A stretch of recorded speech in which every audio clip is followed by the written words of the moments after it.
Let's solve a word problem about percentages using a table. We are told 80% of seniors take calculus.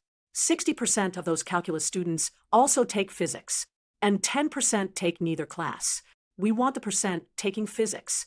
To make the percentages easy, let's assume there are 100 seniors. 80% of 100 is 80 students taking calculus. Now, 60% of the calculus students also take physics. 60% of 80 is 48. So 48 students take both classes.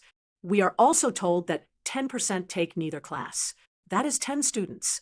Let's organize everything in a 2 by 2 table.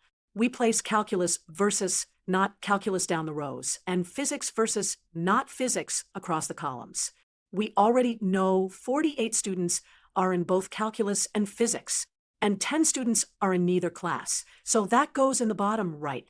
The calculus row totals 80, so the calculus but not physics cell must be 80 minus 48, which is 32.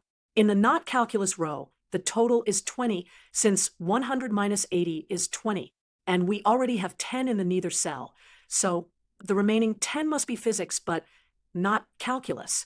Now we can add the physics column. 48 plus 10 is 58. That means 58 students take physics.